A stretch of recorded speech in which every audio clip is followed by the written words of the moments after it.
Jangan hal-hal ini diceritakan kemana-mana kepada orang, sehingga setiap orang itu tidak sama penerimaannya dan penafsiran terhadap suatu masalah yang ada pada keluarga kita.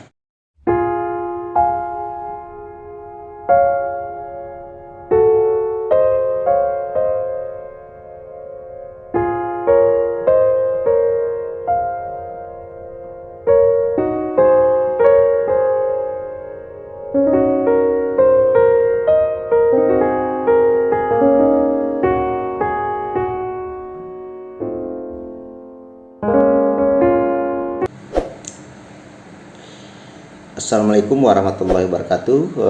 Selamat pagi, selamat bergabung kembali bersama Sunset Solution Channel ya. Pagi ini kami akan berbagi atau memberi masukan atau pencerahan bagi kita semua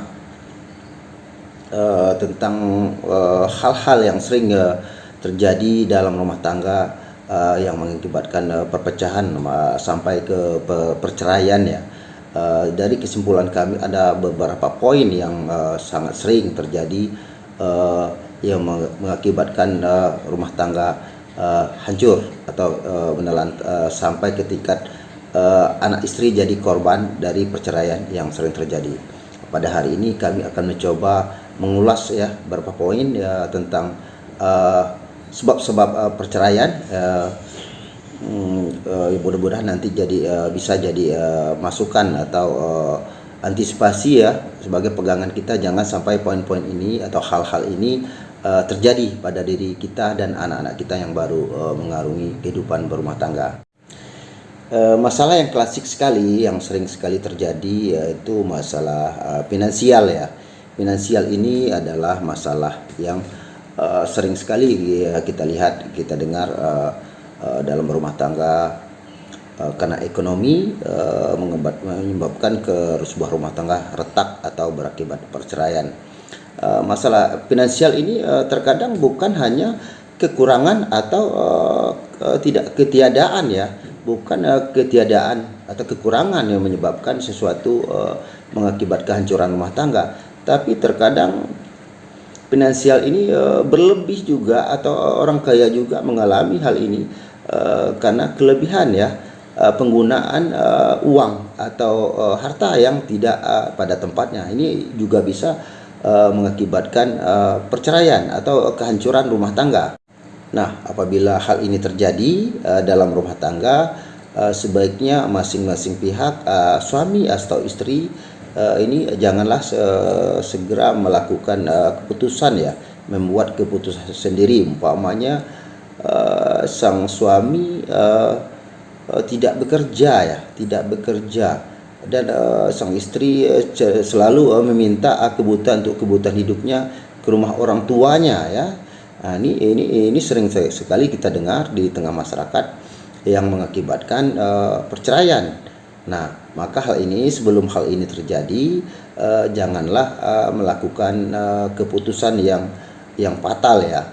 Nah, hal ini mesti dibicarakan secara baik-baik antara suami istri, kenapa ekonominya atau kebutuhan rumah tangga tidak terpenuhi. Nah, hal ini bisa dibicarakan solusinya apa? Mencari pekerjaan atau membuat pekerjaan, atau dibicarakan secara terbuka kepada keluarga-keluarga kita yang kita percayai ya, kita yakini akan membantu. Jadi apabila ini kita lakukan, biasanya tetap ada solusi. Jangan lupa berdoa ya, berdoa untuk agar Allah Subhanahu wa taala memberi kita pekerjaan yang baik untuk kebutuhan rumah tangga kita, karena pada prinsipnya seluruh rezeki kita sudah dijamin oleh Allah SWT. Apalagi orang yang melakukan pernikahan secara sakral ya. Sakral artinya yang direstui oleh Allah. Pernikahan itu perbuatan halal yang sangat disukai oleh Allah Subhanahu wa taala. Terhadap orang yang kaya ya, orang banyak uangnya, banyak hartanya, tetapi sering juga dengan uang tersebut mereka justru bercerai atau hancur rumah tangganya. Terkadang istrinya yang suka berpoya-poya ya, suka membeli sesuatu yang tidak bermanfaat ya, yang menimbulkan murka dari suaminya. Terkadang suaminya juga uang yang sudah cukup banyak atau lumayan untuk menafkahi keluarga justru digunakan kepada hal-hal yang tidak baik, umpamanya berjudi, umpamanya narkoba umpamanya ya, atau membeli sesuatu yang tidak ada manfaatnya. Ini juga bisa berakibat fatal. Maka hal ini juga mesti dibicarakan secara terbuka dalam kondisi yang tenang. Sang istri atau suami mesti mengajak duduk bersama untuk membicarakan hal ini. Sekiranya antara kita suami dan istri tidak kuasa atau tidak mampu menyelesaikan ini secara berdua ya, suami istri, maka salah satu pihak yang merasa tidak sanggup mesti meminta petunjuk atau solusi atau komunikasi dari pihak keluarga atau orang-orang dipercaya atau ulama, atau boleh juga bantu minta solusi ya, minta pendapat terhadap masalah keluarga ini. Namun demikian yang perlu dipahami, jangan hal-hal ini diceritakan kemana-mana kepada orang sehingga setiap orang itu tidak sama penerimaannya dan penafsiran terhadap suatu masalah yang ada pada keluarga kita. Karena segala sesuatunya apabila kita bicarakan secara baik-baik atau berusaha mencari solusinya, biasanya tetap ada solusinya. Nah, mudah-mudahan untuk masalah finansial ini, masalah ekonomi keluarga ini yang menyebabkan kerusakan dalam rumah tangga ini dapat diselesaikan dengan cara komunikasi yang baik. Yang kedua yang sering sekali kita dengar perpecahan rumah tangga adalah itu keterlibatan dari orang tua atau mertua ya. Biasanya masalah-masalah kecil dalam rumah tangga karena sikap kita antara suami dan istri, biasanya masalah kecil saja diceritakan dengan orang tua kita. Istri juga menceritakan dengan orang tuanya, suami juga menceritakan dengan orang tuanya. Biasanya yang disampaikan itu, istri menyampaikan keburukan suaminya kepada orang tuanya. Si suami juga demikian, menyampaikan keburukan istrinya kepada orang tuanya. Sehingga setiap orang tua ini biasanya berbeda pendapat. Nah, karena mereka sayang kepada anaknya, sehingga mereka menyimpulkan sendiri. Sedikit sekali orang tua sering sekali kita dengar orang tua cenderung memenangkan atau membetulkan anaknya. Ini sudah alami ya, sebagai orang tua. Terkadang apalagi orang tua perempuan, dia sensitif sekali, walaupun anaknya salah atau anaknya cenderung yang paling banyak salahnya, mereka tidak akan mau menyalah anaknya. Jadi solusinya adalah pihak suami jangan melaporkan kejelekan istrinya kepada orang tua sendiri, tapi usahakan jalin komunikasi dengan mertua atau orang tua istri. Nah, komunikasi dengan baik bahwa istri saya seperti ini. Mohon bantuan dari orang tua, karena saya sudah sekarang nih bahwanya kita menasihati istri saya, dia suka melawan atau tidak mau mendengar atau membantah. Ini mesti disampaikan, tapi kita dengan berkepala dingin. Begitu juga apabila istri merasakan sesuatu yang tidak suka terhadap sikap suami atau perbuatan suami. Nah, mesti istri terlebih dahulu membicarakan ini dengan mertua orang tua dari suami. Nah, karena itu orang tua kita juga secara setelah ada ikatan pernikahan itu sama saja statusnya dengan orang tua kita. Sampaikanlah dengan lemah lembut dan kasih sayang. Jangan cenderung memojokkan suami kita. Sampaikan dengan baik bahwa saya ini seperti ini. Suami saya ini sukanya seperti ini, saya tidak suka seperti itu. Umpamanya akibatnya akan fatal ya apabila dilakukan. Maka sang istri atau orang tua biasanya apabila menantunya bicara dari hati ke hati, mereka akan menyikapi laporan dari istrinya, pasti anaknya akan dinasihatinya. Nah, inilah ada yang sering sekali terjadi, malah pihak yang namanya pihak ketiga ini, biasanya orang tua dan mertua ini yang cenderung salah satu sebab yang paling banyak yang menyebabkan anak-anaknya melakukan perceraian. Karena emosional, keluarlah ucapan-ucapan yang tidak baik tidak baik dan menyinggung atau menyakit hati ya. Ini solusi yang kami sarankan berdasarkan pengalaman dan fakta-fakta yang ada di sekitar kita. Lakukanlah ini, insya Allah semuanya akan terselesaikan. Masalah lain lagi, satu lagi masalah yang sering menimbulkan perceraian itu masalah seksual ya. Seksual ini memang tidak terlihat oleh secara umum ya, secara kasat mata ya, karena ini perbuatan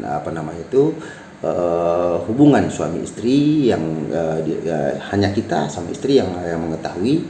Biasanya ini apabila masalah seksual ini bermasalah baik dari istri maupun dari suami, nah apabila ini didiamkan terus, ditutup-tutupi terus, nah ini cenderung juga akan menyebabkan keretakan dalam hidup berumah tangga.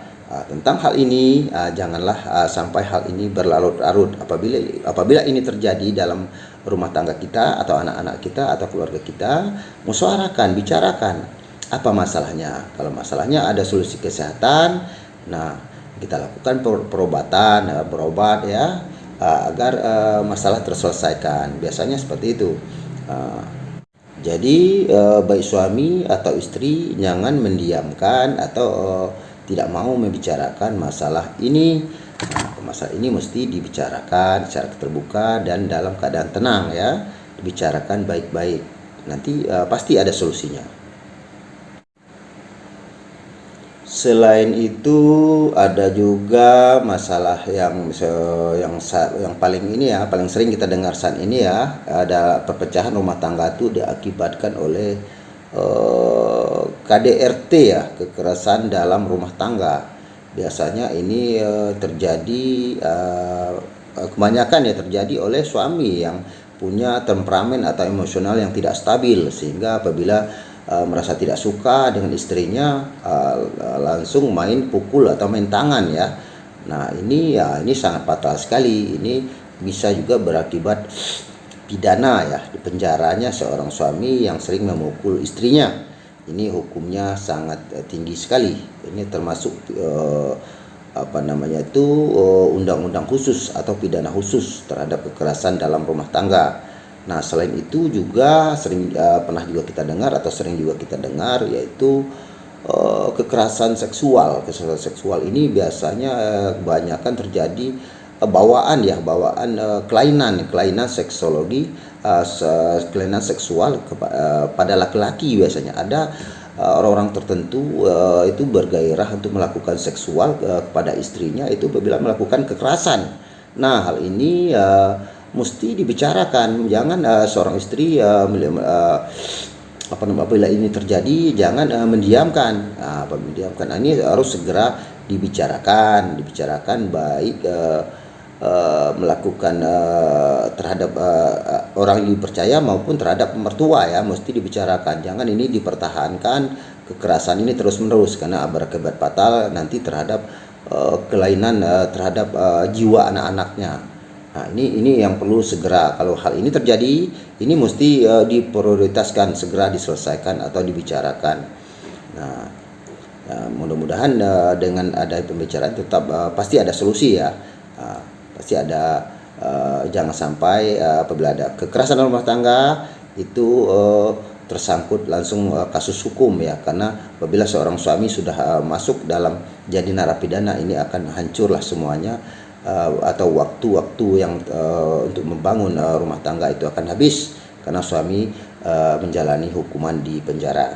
Nah ini mesti kita sikapi juga. Yang satu lagi yang sering menyebabkan seseorang itu sebuah rumah tangga itu hancur ya, atau retak dalam rumah tangga adalah komunikasinya yang buruk. Komunikasi yang buruk, umpama mereka setelah melakukan pernikahan mereka tidak mengetahui atau tidak tahu atau tidak biasa melakukan komunikasi yang baik, sopan santun bicara suami istri. Nah, biasanya kalau sudah terbiasa seperti itu, mereka akan sulit sekali untuk berkomunikasi atau berbincang dengan suami istri secara baik-baik atau lemah lembut ya. Nah, apabila ini dibiarkan terus-menerus, ini dapat dipastikan rumah tangganya tidak akan harmonis atau bahkan cenderung hancur atau bisa cerai ya. Nah, ini mesti disikapi. Ini apabila sang suami melihat istrinya bicaranya tidak komunikasinya buruk, maka sang suami mesti membicarakan dan mencari solusi. Begitu juga sebaliknya apabila istri merasakan bahwa komunikasi suaminya tidak baik atau sering menyakitkan ucapannya, atau apabila udah punya anak, ini akan berisiko juga terhadap mental anaknya, maka sang istri juga mesti mencari solusi atau membicarakan dengan orang dipercaya untuk memberi solusi ya, memberi masukan terhadap keluarga atau nasihat dari ulama-ulama agar dapat belajar komunikasi yang baik dalam rumah tangga. Hal yang terakhir yang paling penting sekali kami sampaikan bahwa dalam rumah tangga itu ada masalah yang sangat vital sekali yang sering kita dengar adalah rumah tangga yang belum dikaruniai anak.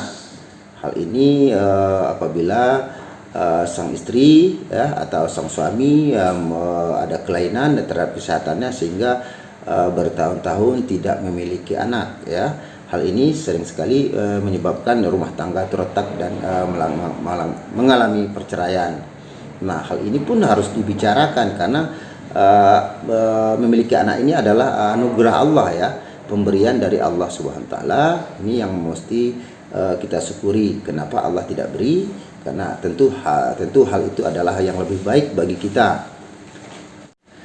Solusi yang paling tepat adalah pertama itu masing-masing pihak melakukan komunikasi ya. Pertama komunikasi, terus melakukan pengecekan kesehatan masing-masing.